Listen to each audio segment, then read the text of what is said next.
Halo semuanya, apa kabar? Kali ini kita akan membahas mengenai cermin cembung. Simak baik-baik video berikut ini. Cermin cembung. Cermin cembung adalah cermin yang bagian mengkilat atau bagian depannya melengkung ke depan. Nah, cermin cembung ini biasanya kita temui pada kaca spion ataupun kaca-kaca yang berada di pinggir-pinggir jalan atau di perempatan jalan.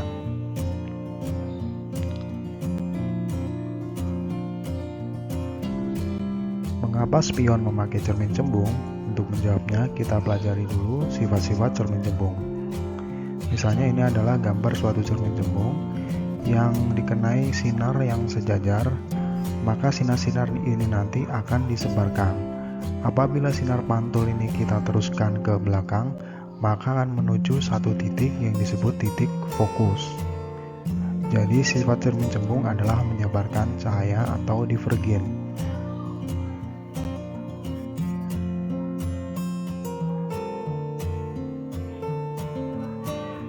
Sinar istimewa pada cermin cembung. Ada 3 sinar istimewa pada cermin cembung. Sinar yang pertama, apabila sinar sejajar sumbu utama akan dipantulkan seolah-olah dari titik fokus. Sinar yang kedua, apabila sinar menuju titik fokus akan dipantulkan sejajar sumbu utama. Sinar yang ketiga, apabila sinar menuju titik jari-jari kelengkungan akan dipantulkan seolah-olah dari titik itu juga.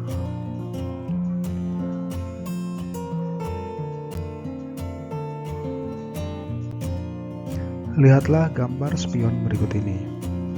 Jika kita amati, bayangan pada spion selalu lebih kecil dari benda aslinya dan tidak terbalik atau tegak. Itulah kenapa spion itu memakai cermin cembung. Nah, mengapa seperti itu? Kita amati animasi berikut ini. Misalnya ini adalah sebuah benda atau lilin yang diletakkan di depan cermin cembung. Nah, untuk menggambar bayangan lilin, kita menggunakan 2 dari 3 sinar istimewa yang telah kita pelajari tadi. Sinar istimewa yang pertama, apabila sinar sejajar sumbu utama akan dipantulkan seolah-olah dari titik fokus. Kemudian, sinar yang kedua, apabila sinar menuju titik jari-jari kelengkungan, maka akan dipantulkan seolah-olah dari titik itu lagi. Apabila sinar pantulnya kita perpanjang, maka akan berpotongan di titik ini. Nah, titik ini adalah tempat bayangan dari lilin tersebut. Jika kita amati, bayangannya selalu maya karena di belakang cermin, kemudian tegak dan lebih kecil dari benda aslinya.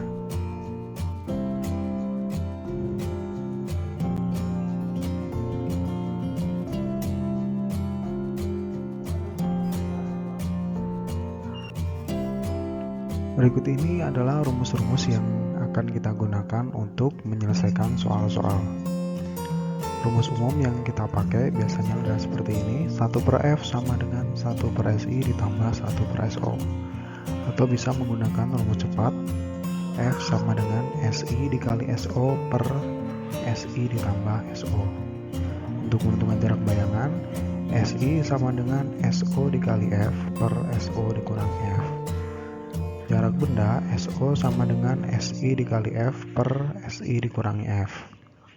Untuk menentukan perbesaran bayangan, M sama dengan SI per SO atau M sama dengan HI per HO. Nah, keterangannya adalah sebagai berikut. F jarak fokus, SI adalah jarak bayangan ke cermin, SO jarak benda ke cermin, M perbesaran bayangan, HI tinggi bayangan, HO adalah tinggi benda.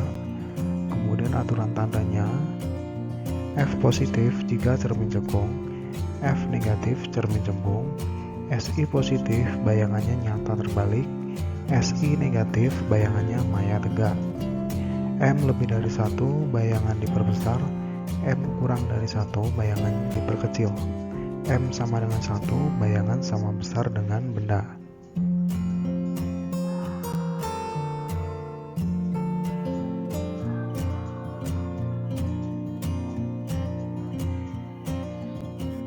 Contoh soal, sebuah benda yang tingginya 5 cm berada 3 cm di depan sebuah cermin cembung. Jika panjang jari-jari kelengkungan cermin cembung 4 cm, tentukan A. Jarak bayangan atau SI, B. Perbesaran bayangan atau M, C. Tinggi bayangan atau HI, D. Sifat bayangan. Nah, untuk menyelesaikan soal ini, kita tulis dulu yang diketahui.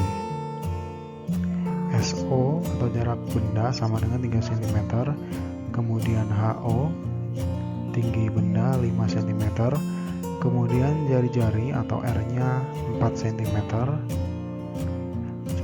Kalau jari-jarinya 4 cm, maka fokusnya setengah dari jari-jarinya yaitu 2 cm dan bernilai negatif karena ini adalah cermin cembung. Kemudian kita bisa menentukan jarak bayangannya dengan menggunakan rumus SI sama dengan SO dikali F per SO dikurangi F. Kita masukkan angkanya, SI sama dengan 3 dikali min 2 per 3 dikurangi min 2. SI sama dengan min 6 per 5. SI sama dengan min 1,2. Kemudian kita tulis SI-nya sama dengan 1,2 cm atau jarak bayangan dari cermin cembung sebesar 1,2 cm di belakang cermin karena nilainya negatif. Kemudian kita cari perbesarannya, M sama dengan SI per SO. Kita masukkan angkanya, M sama dengan min 1,2 per 3 sama dengan 0,4 kali ya. Ini hasilnya kurang dari 1. Kemudian untuk menentukan tinggi bayangan kita menggunakan rumus M sama dengan HI per HO, sehingga HI sama dengan M dikali HO. M nya kita dapat tadi 0,4, HO nya 5, 0,4 dikali 5 sama dengan 2 cm. Jadi sifat bayangannya adalah maya karena SI-nya bernilai negatif, kemudian tegak karena bayangan maya itu tegak, kemudian diperkecil karena kalau kita lihat perbesarannya tadi sebesar 0,4 atau kurang dari 1, atau bisa juga kita lihat tingginya. Tinggi bayangan 2 cm, sedangkan tinggi benda tadi 3 cm.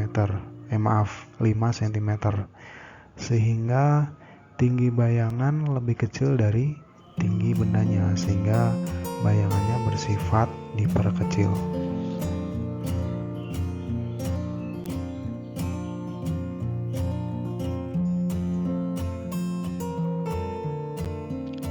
Oke, sekian video dari saya. Apabila video ini bermanfaat, jangan lupa like dan subscribe ya, dan bagikan kepada teman-teman kalian. Sekian, terima kasih. Wassalamualaikum warahmatullahi wabarakatuh.